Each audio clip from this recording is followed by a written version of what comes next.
What's good, everybody? We are back with another episode of MMA Fight Picks with Ant and Jay. I'm Ant, it's my man Jay. We're going to be breaking down UFC, 279. We're coming off a very fun card, UFC Paris. Some good knockouts, only one submission. Some great fights, though, all around. I had fun enjoying it. I had a so-so betting day. I don't think I lost too much, but lost a little bit. So we look to bounce back here. How was Paris for you, my man? I pretty much was reliant on Charles Jourdain winning, and he didn't. He actually fought pretty poorly, in my opinion. But, it is what it is. I'm not going to be betting on him anytime soon. Wood had a great performance. I'm not taking anything away from him. Yeah, no doubt about it.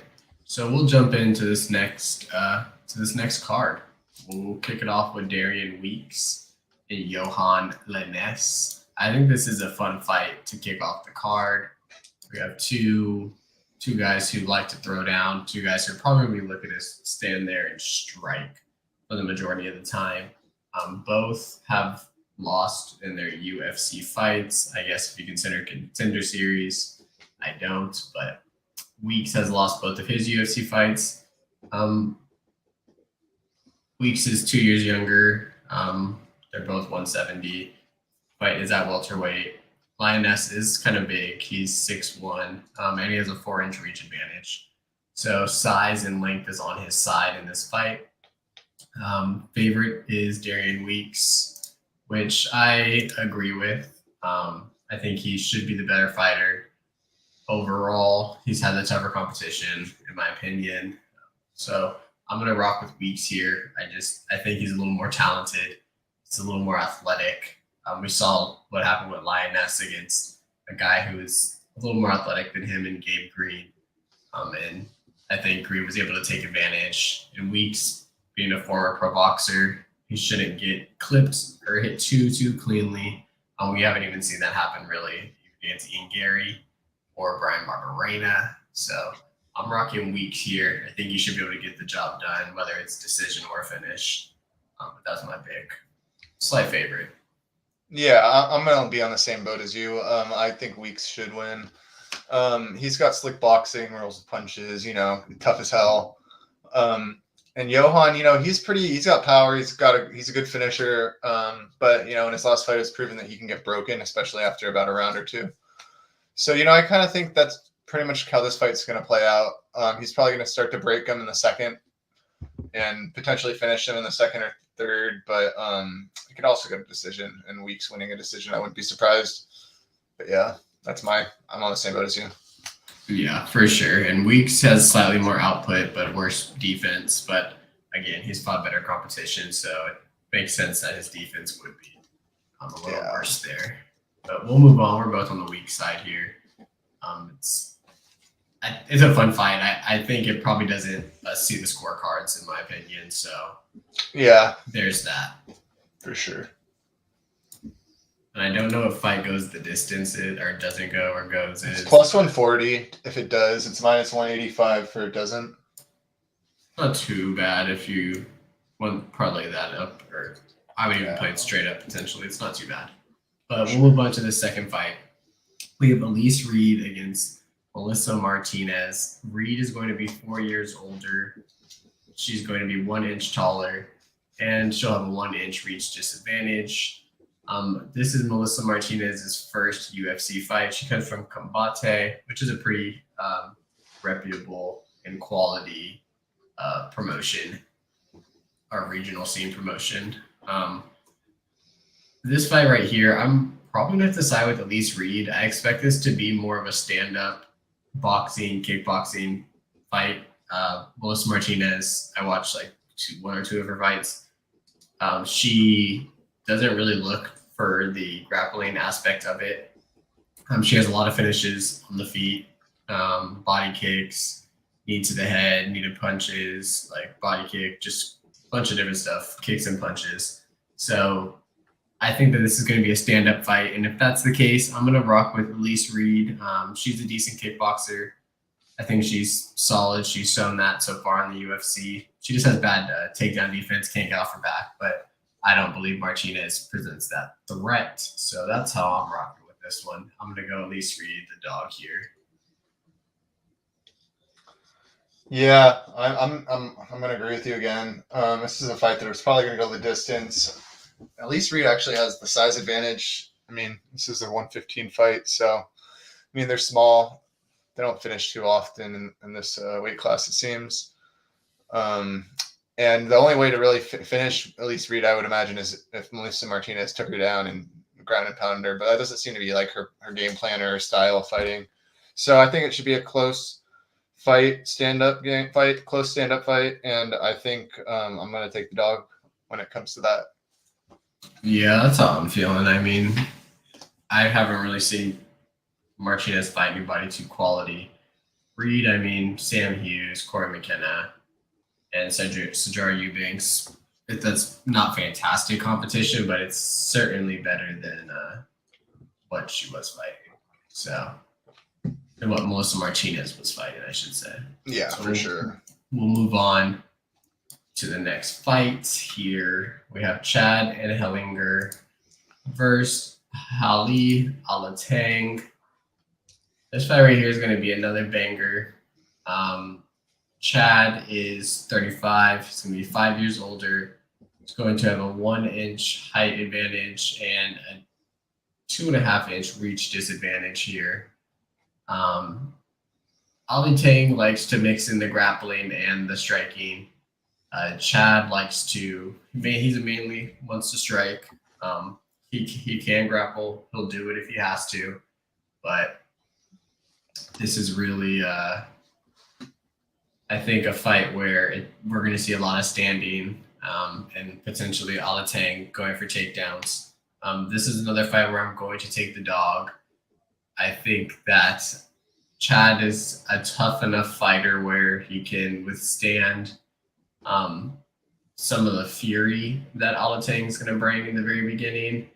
He might be able to slow him down, potentially finish him, or just, get 2 rounds, bag 2 rounds, and win a decision. This is another fight, though, I kind of expect there to be a finish.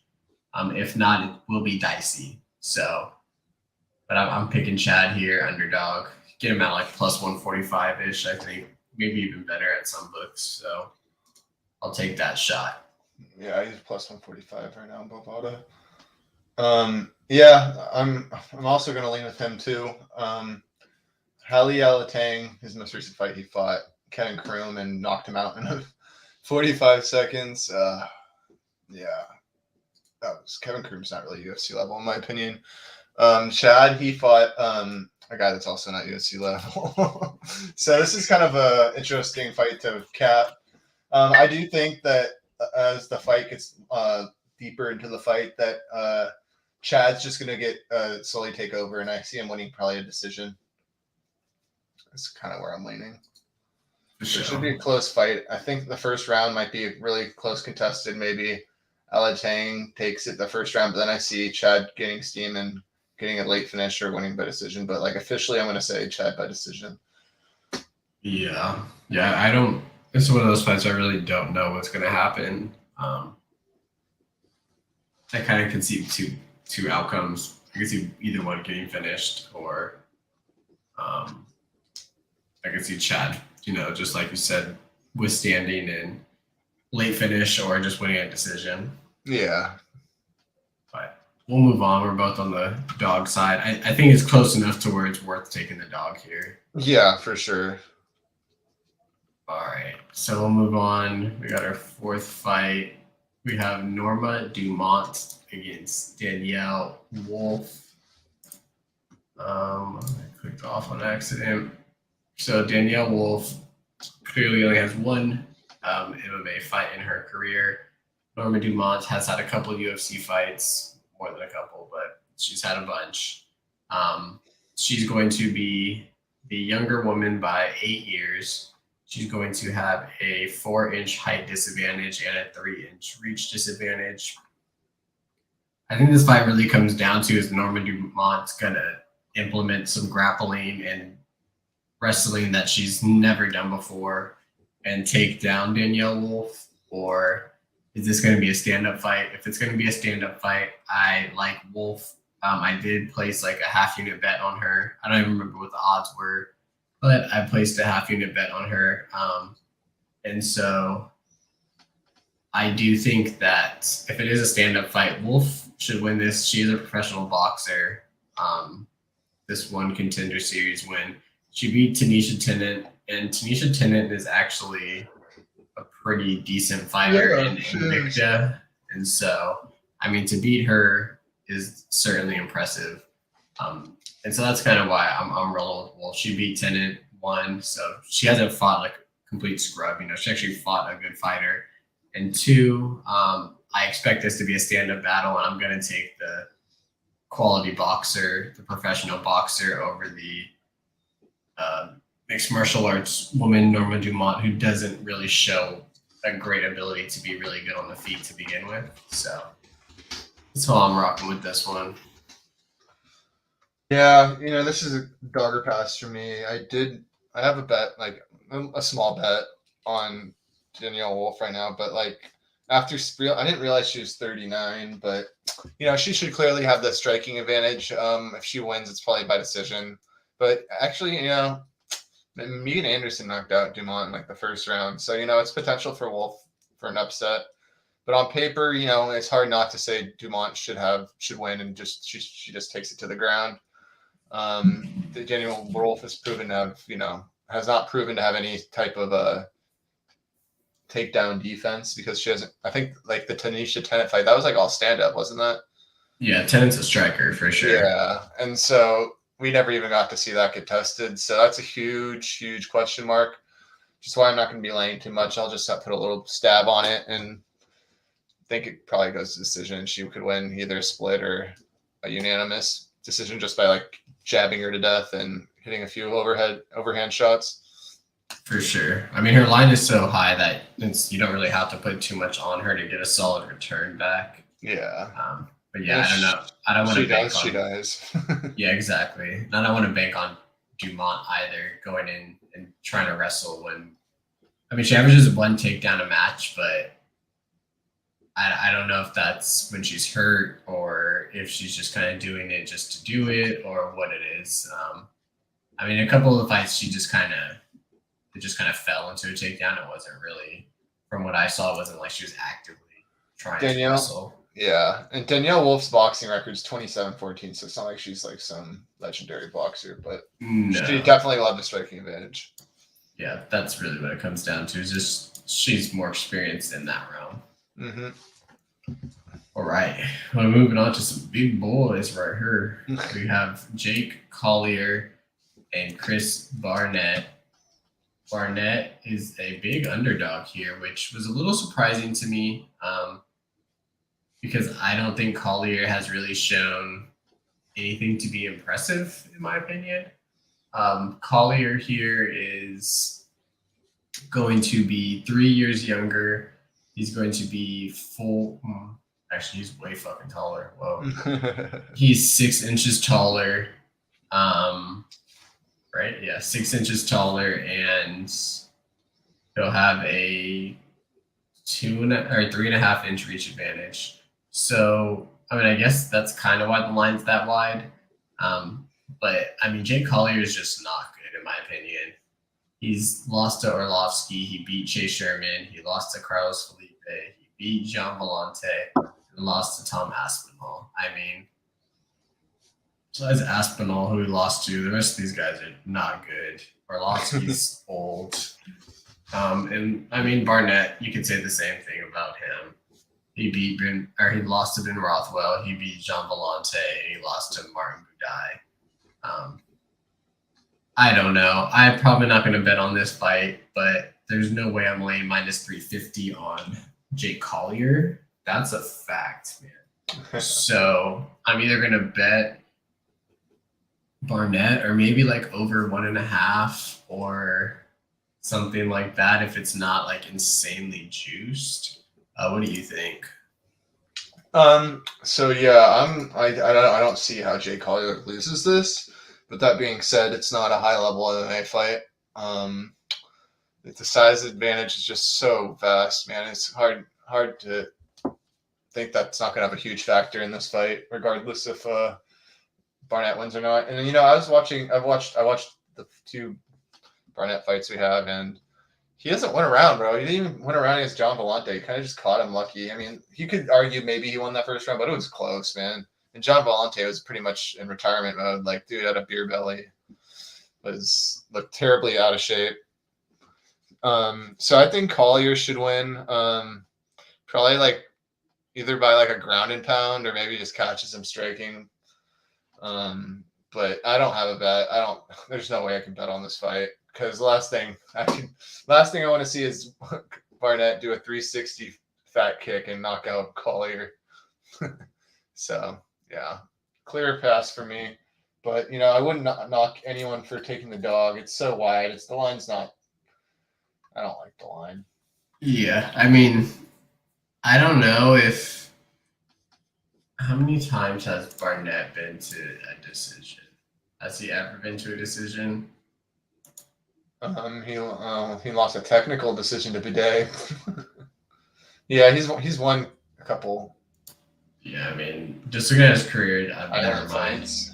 I was gonna say because fight goes the distance is even money, but it looks like Barnett doesn't have the gas tank to do that. So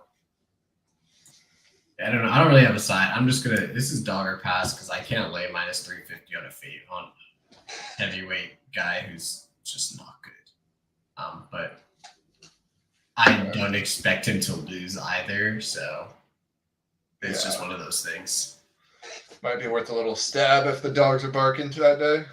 Exactly. We'll move on. We got Jamie Pickett against, I don't know if this is Dennis Tululin. Someone. Both 34. Pickett is an inch taller and will have a 3-inch height advantage. Tululin, his last loss was against Chimaev, and then the rest of his fights were outside of the UFC. Pickett lost to Dawkins, beat Holmes, beat Staropoli. Jeez, I can't speak. This fight right here, I don't like it. I think it's kind of gross. I'm going to go side with Dennis Tululin. I just think at the end of the day, Pickett, unless he changed his mentality, I don't want to call him a quitter, but he definitely slows down. He kind of gives up a little bit. And if that's the case, then I think Tululin should be able to put it on him either in the grappling or just tire him out in the clinch and win this fight. So I've never been impressed with Pickett, and so I can't really side with him here. And that's my pick. Nice. Yeah, I'm gonna be on Pickett, but this is a gross fight, like you said. I think it's pretty hard to get a good understanding of how it's gonna go down. Probably just gonna be a striking battle. Jamie Pickett's pretty tough, but he kind of is what he is. You know what I mean? You know what you're getting from him. So I'm gonna pick Pickett, but like I don't want to bet this at all. Tululin, I could definitely see a path where he knocks out Pickett. If not, then it's probably Pickett by decision, because I don't even think Pickett's ever even won a. Yeah, he's never even won by sub. Yeah, Pickett's not a big finisher. So and he's not a good finisher. So yeah, no, it's not. For being so big and athletic and explosive, he is not a good finisher. Yeah, and he got dismantled by Kyle Dawkins. That was such an easy dub. Such an easy dub for him. Yeah, that was easy money. All right, so you're on Pickett. I'm on Tululin. Yeah, I don't know how this fight's gonna go. I always wanted to like Pickett. He just always leaves. He always leaves me wanting more. Yeah, I feel that. It's just meh, kind of. Yeah, exactly. Kind of like you said, he is what he is, and don't expect more out of him than he already has, especially at his age. Sure. All right, this fight right here, one of the most easy fights for me to break down. You guys remember last week what I was saying about Tai Tuivasa? Don't waste your money. Don't waste your money on Anton Turkalaj. Jonathan Almeida is going to pick this man up. Jonathan Almeida is going to slam this man to the canvas. And Jonathan Almeida is going to either hammer fist him to death or choke him out. End of story. Your turn. Yeah. Yeah, I mean, what else can you say? That's probably what's going to happen. I mean, freaking Almeida is just a freaking athletic beast, physical specimen, insanely jacked. I think there's going to be a 220 weight limit on this fight. Yeah. And yeah, he should just have his way. Like you said, never even seen him really get hit, so it's kind of hard to say exactly, how the striking exchanges are going to go. But yeah, I'm not going to bet it. The line's too crazy, and Almeida should win inside the distance, and that's at minus 330 on the sports book I have here. Yeah, but Almeida by KO is 300. Yeah, that might be worth a little stab if you think he just grounds and pounds him. The other guy's never been finished, he's only been on scorecards once in his career, it looks like. So kind of tough card to fight to read. But I wouldn't knock anyone for taking the pleasure, man. Nah. I'm kidding, but that's a funny name. It is a funny name. I mean, it's big odds, plus 475, but I just think it's one of those dead dogs where it does an outshot. Yeah. All right. And it's short notice for Anton. I will add that. We'll move on. We got Hakeem Dawodu against Julian Erosa. This fight, I'm one of the more excited fights on the card about. I think that this is going to be a good one. So to break it down, Erosa's 2 years older. He's 3 inches taller, and he'll be 2.5 inches in reach. So when I look at this fight, I think Dawodu's the more cleaner, crisp striker. I think he's more athletic. He's probably the better fighter overall. But when I watched Julian Erosa, he's one of those pressure fighters who's always coming at you. He doesn't slow down too much. And he has slick grappling as well as striking. So it's one of those fights where it's like if Dawodu gets tired or gets sloppy, Erosa can lock up a submission and it's over real quick. And that's why I don't really know if I like that line at minus 220 at what Dawodu's at the moment. Because I have seen him, he makes mistakes, but he hasn't gone up against anyone who's been able to capitalize on those mistakes. You look at Julio Arce, this is just a pure striker. You look at Tagu, I watched this fight, and he really wasn't looking to grapple either. Evloev, obviously, grappler, took him down, did his thing, and then Mike Trizano, again, another striker. So, I don't know. I'm kind of dog or pass here in this situation just because Erosa always brings the fight, and he's dangerous. I mean, he hits hard. He has bad defense, so I will say that. His defense is pretty shit. But he hits hard, and his submission offense is pretty nasty. So I'm going to go Erosa, I think. But it's hard to go against Dawodu because Dawodu's such a he's just really crisp and really technical. And if he's feeling himself and he can keep this fight at range for the most part and just kind of pick his spots, I think he can cruise to a win. But I don't know. Erosa doesn't really have that fighting style that you could just cruise to a victory against him. So I'm going to go Erosa here. But I don't know if I like him at plus 178. I mean, that's fine. Plus 178 compared to plus 190 is not a big deal, but it'd be nice to get a higher number. And we might by Saturday. Yeah. I'm on Dawodu's side. I can see your concerns. I think this fight has a good chance of ending in a finish, either by Dawodu catching Erosa or Erosa catching a sub on Dawodu. For it to knock out the distance is plus 110, so that's not terrible, but it's kind of hard for me to pick exactly. Alina, the books are suggesting it's going to go to a decision. So Dawood is not the craziest finisher. Julian Erosa has been caught a few times, but for the most part, he has a pretty good chin. He's lost to Devontae Smith by knockout, Julio Arce by knockout, and Sungwoo Choi by knockout. So yeah, he's definitely finishable. Yes, he is. So yeah, I'm gonna take Dawood, and if I was gonna bet him, I'd probably do by KO.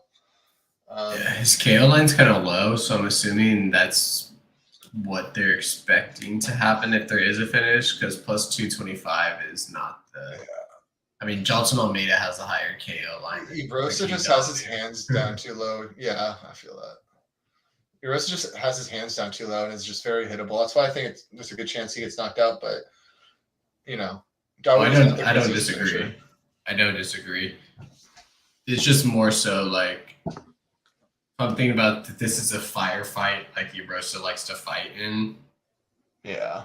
Like it favors him because that's his style. I get what you're saying. Yeah, that's why like I haven't made a bet. Like I only have really one bet right now, or two bets. One's Dan Wolf and one's coming up in a few. Yeah, and so I haven't bet on this either, and I might end up going Dawood because I do think he should win. It's just the style of the fight's going to be. Yeah, I'm not going to lay plus 110 on the decision though. No, that's crazy. All right, we'll move on. We got, are we on the main card yet? Yep, I think this is the first fight of the main card. All right, first fight of the main card. We got Johnny Walker against Ion Cutelaba. This fight right here, man, I think you got two glass cannons.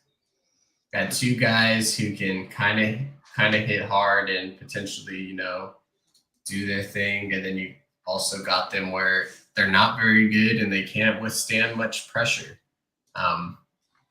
But we'll break down their size.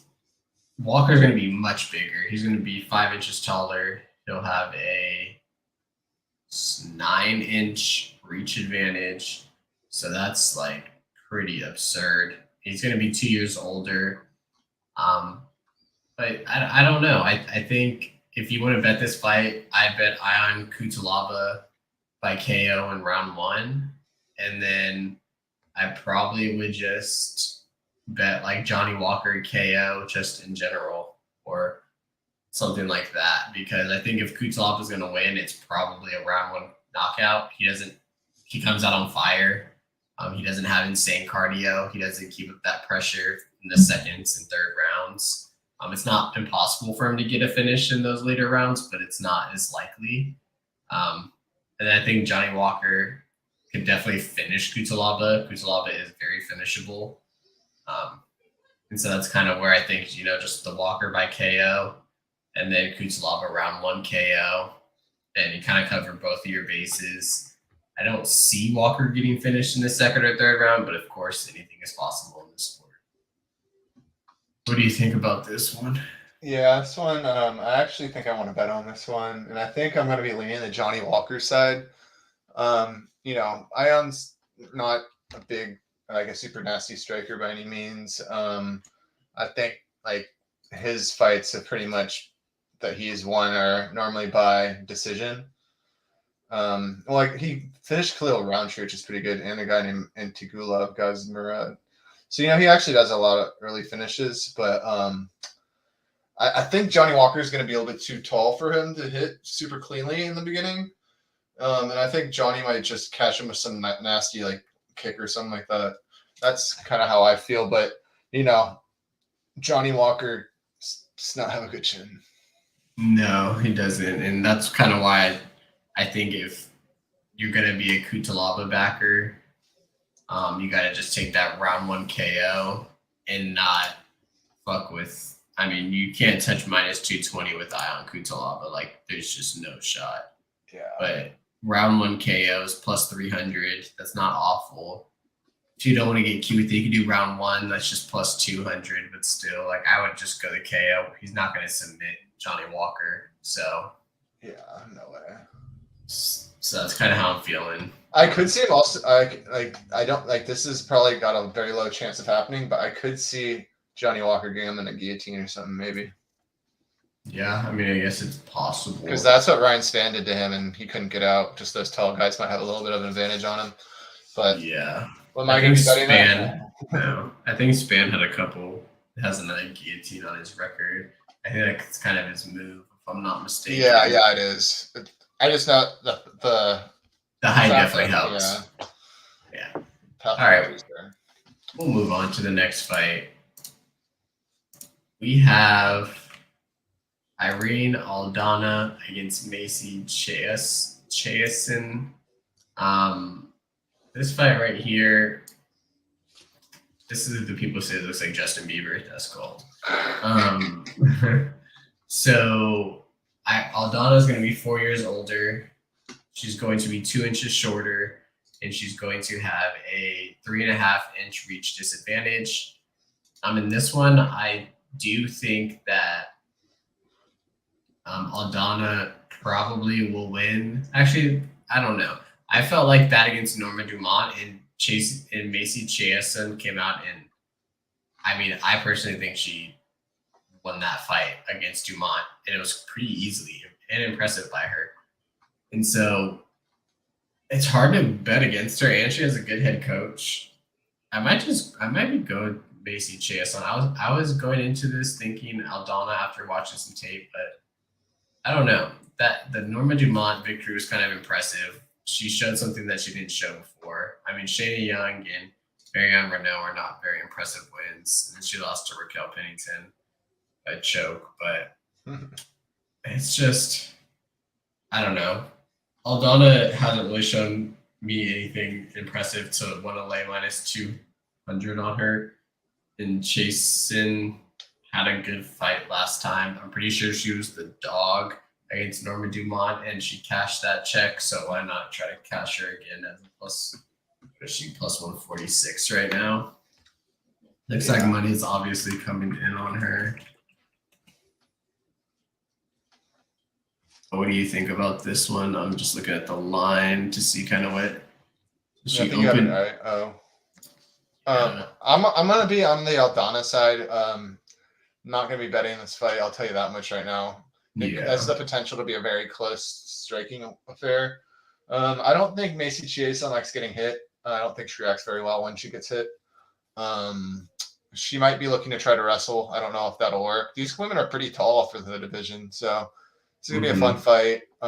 Should be close if it's goes to the decision. You know, probably won't be on the dog side, but I'm gonna lean Irene Aldana. I don't see a finish happening, but if it does, it's gonna be Aldana finishing Chiasson. Yeah, I feel that. I can definitely see that being the case because Chiasson is more of a decision person anyway. So yeah, and I remember I had a bet on I think Dumont in that, and I didn't like that decision by the judges to give her the split. Yeah. She lost. Yeah, it was a close fight. I thought Chasen won the fight, but I also did have a bet on Dumont that night. I thought Dumont was going to go out there and dominate, and she didn't. Me too. All right, well, we'll move on. We got our next fight of the night. We have two fan favorites. Probably one of the most exciting fights on the card for me. Geez, I guess weekend. We have Kevin Holland, Trailblazer, against D-Rod, Daniel Rodriguez. This fight is a catchweight 180. It's a little bit short notice. Holland is going to be 2 inches taller, and will have a 10-inch reach advantage. So that's pretty massive here in this fight. For me, this one is pretty straightforward. I think Daniel Rodriguez is very tough. I think he is a very good fighter. But at the end of the day, I think Holland is more talented just about everywhere. He's more athletic. He's longer. He's a better striker, in my opinion. And I would say he has more power, too. And he has a submission game. I'm not sure D-Rod's I've never really seen D-Rod use his submissions or really go to the ground and have to fight like that. So I'm not entirely sure. We know Holland is bad off his back, but his BJJ on top is pretty solid. I don't expect D-Rod to come out here and wrestle. This is gonna be a fight for the fans. So I'm taking Kevin Holland here. I think Holland by knockout's not a bad play. Or Holland potentially by decision. This could go all 3 rounds. I'd be Plus shocked. 235 for decision. Yeah, and that's pretty juicy, and I could definitely see that because these guys are both very, very tough. So it's like I can definitely see it going to decision and Kevin Holland winning a decision. So I might play that decision prop. But what do you want here? Yeah, I think this should be a close fight. It's two of my dogs, man. I love both these fighters. It's a shame that they're making them fight each other, but it's going to be a hell of a fight. And I think it is going to go to the decision. And that's currently over 2.5 is minus 110. So, you know, they don't think it's going to go to the decision, but I think it probably should just because they're both very durable. I think D-Rod probably has a better chance of finishing Kevin, but that's just me. Kevin's been finished before and D-Rod hasn't. So yeah, I'm gonna lean Kevin Holland though.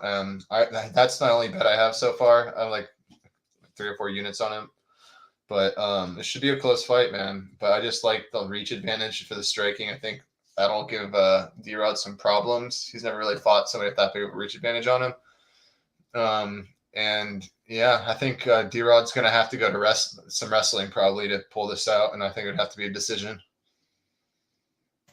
Yep, that's my thing. Is I think D-Rod is going to have to wrestle, and I don't see that happening. So I think Holland's better just about everywhere. Yeah, overall as a fighter, D-Rod does have a standing guillotine, but overall he doesn't look to use his jiu-jitsu really. Yeah, and Holland looks like he's been finished once, and that was by Brendan Allen rear naked choke. Yep. A while ago. This is definitely the toughest fighter he's had to fight at 170 now, though. Is D-Rod? Yeah, probably, because Oliveira and Tim Means aren't the greatest. No. No. They both choked out Tim Means. Yeah, that's funny. I think Holland probably rolls in this one, and this probably catapults him into the rankings. I hope so, man. I hope so. All right, we'll move on to the co-main events. This is another short notice fight for both of these guys. It's going to be at 170. We have the Leech, Jing Liang Li against Tony Ferguson, El Kukui. Ferguson is a legend. We all know this. He's 38. He'll be 4 years older. This is first time back about 170 in a very long time. He is going to be about 1 inch, 2 inches shorter. And he's actually going to have the reach advantage, despite being the smaller man. I don't really know how to think about this fight.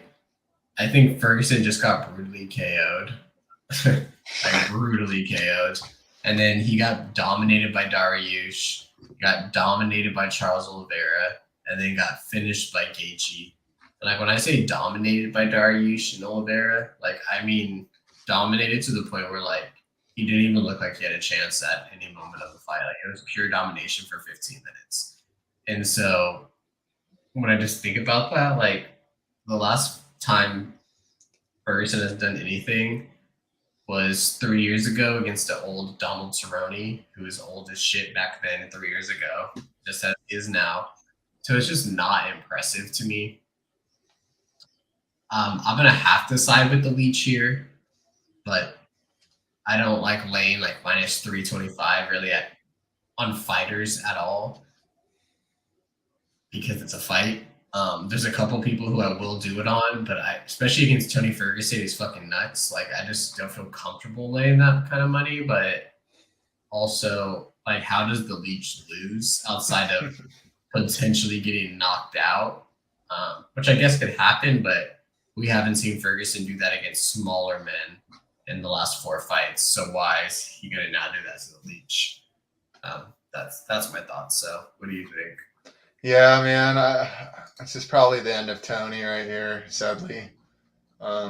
It's a shame because when I never really got to see the real Tony when I started getting into the UFC. He was the first time he ever got finished. So I haven't seen him win since. Brutally knocked out last fight, literally 4 months ago to this day, May 7th.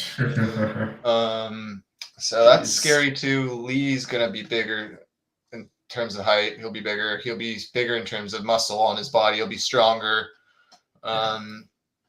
he didn't barely get knocked out 4 months ago. Tony's probably going to have a few moments in this fight if he doesn't get knocked out immediately.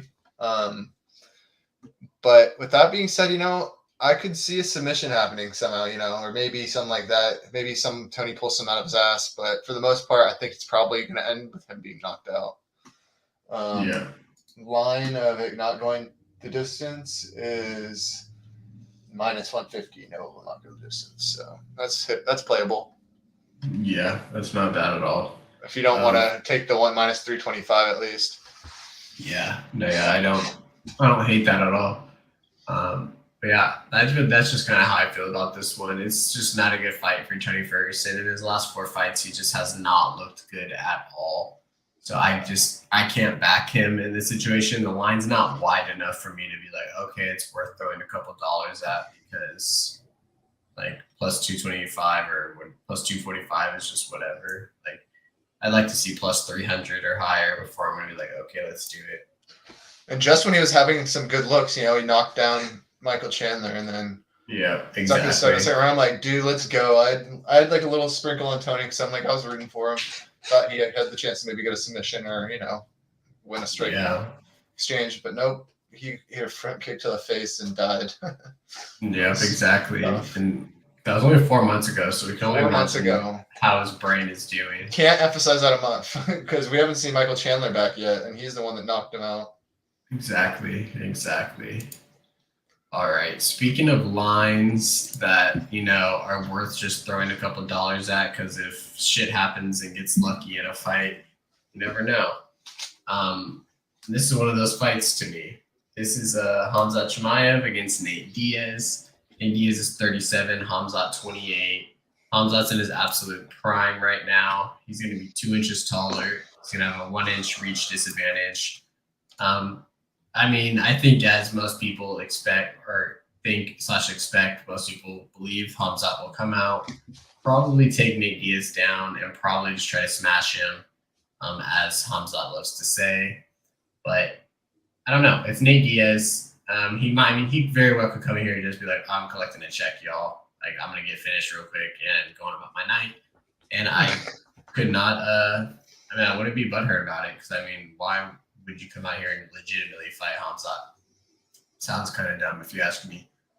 But that's beside the point. I think from a betting standpoint, taking Chimaev -1,000 or whatever is, hey, if you have money like that and you just want to just go hard, like, go for it. But long term, I don't think that's a winning recipe. You can maybe find a method prop, maybe a time prop, like over 1.5 if you think it goes past that, or completes 1 round if you think they at least get 1 round in. I will say, just as like a reminder, is Khamzat against Gilbert Burns. He did start to slow down a little bit in that 2nd round and a little bit in the 3rd again. He did get dropped 1 time or 2 times. I don't remember. I know it was once for sure. It might have been twice. So he's not invincible, but he is pretty fucking good. I can't lie about that. So, if you have a couple dollars left over and, you found some coins in your pocket, maybe throw it on Nate Diaz and hope that he throws up some crazy submission and maybe finishes Khamzat somehow. I don't know. But Khamzat should win this fight. But I'll probably sit back and watch it and not bet on it. Yeah, I think you said that pretty much to a T. Like, Nate Diaz, dude, just like, he's small for 170 at this point. Like, he's not strong, physical guy, and which is the opposite of what Chimaev is. And so I just think it's a kind of a bad style clash for Nate. But with that being said, I can't touch that line. Something almost feels fishy in the air. You see all these people saying they're going to bet on Nate. You know what I mean? Yeah, a lot of people are out there. Like, Drake did it. The Milk Boys did it. Yeah. Normally when they bet on these guys, like, they're not complete. Like, they're guys who are like, oh, maybe they have a slight chance. Like Nate Diaz doesn't seem like he has any chance. So it definitely is a little fishy that they're just like willing to throw away that money. It's honestly something weird's gonna happen, I think. So I don't know, man. That's why I'll take, I'll put $5 or $10 on the Nate Diaz midline just so I have something on it. But yeah, no, thank you. Yeah. Anything Chimaev, I can't lay anything like inside the distance minus 450. Not even worth it for me. No, I already got shafted by his inside the distance Like, against Gilbert Burns. And he was gassed in round 3 against Burns, and so is Burns. So you know what I mean. It was a crazy fight. That's what I mean. This is a 5-rounder, pace. and Nate Diaz. So, yeah. And I don't know Diaz how much he was training, but like he has the cardio. Like I mean, he has at least he went 5 with Leon. I mean, I think he has the cardio to fight 5 rounds. So Nate Diaz submission rounds 4 or 5. You know, plus 5,000, plus 5,500. You know what I mean? Those are just insane odds. Yeah, it'd be fucking nuts. Like just pulls a Conor McGregor, how he beat McGregor, and just came out and just fucking that'd be nuts, man. Yeah. But that's how we're rolling with this fight. That's how we're rolling with this card. Any last thoughts, man? Any last things before we end this thing? Not really. Not huge exposure to this card right now. I mean, I'm sure I'll be doing some live stuff. I like to have a little something on each fight just to keep me interested. But that said, only 2 plays really that I have: Diane Wolf and Kevin Hall in midlines. You know, nothing. I'm not even that strongly like confident in either of them, but if I was going to play anything on the card, these are kind of where I'm at right now. And I'm sure I'll try and make a parlay or 2. About you?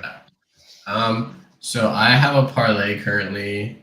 I have Darian Weeks and Chad and Hellinger, partly because I did interviews with both of them, and partly because I think they both actually have legitimate shots to winning their fights. And it is early in the card, so if I can, stack a little money there, and I think I got that at, I will tell you right now, I got that parlay plus 336. So I put half a unit on it. So if I win, I'll win. What is that? 1.5 units. So I will take that. And then I also have the half unit bet on Danielle Wolf. And those are my 2 bets at the moment. I got her at plus 260. I know, dude. Missed the line on that one. I got her at plus 250. And now she's plus 305. Yeah, exactly. So I'm just going to chill out. Probably I might throw a bet on Kevin Holland. That's Kevin Holland is who I'm looking at. I'm kind of looking at Elise Reed, but I might stay away as well just to be disciplined. Yeah, dude. Ever since Loopy, man, I'm kind of scarred for life on these women MMA fights. Unless they're an underdog, that's really the only time I can feel confident landing on any of these. Yeah, well, that's why I don't mind taking Reed because she is at like 120 something or. Yeah, I like her. I want her side too. If I might make a bet there just because it's the beginning of the card. You know what I mean? Dog money. But that's really it. I mean, there's like 3 or 4 spots I like. But like you said, I might make a small bet on like the overs or stuff like that as the fights go on. But yeah, so that's all we have, folks. We will. We're under 50 minutes. We're under an hour again. So hopefully that it's a little bit easier to watch. Keep it concise and quick. If you enjoyed it, drop a like, drop a subscribe, comment. Maybe you are picking some of your favorite plays. But until next time, folks, we will catch you. Deuces. Best of luck. Yes, sir. Best of luck.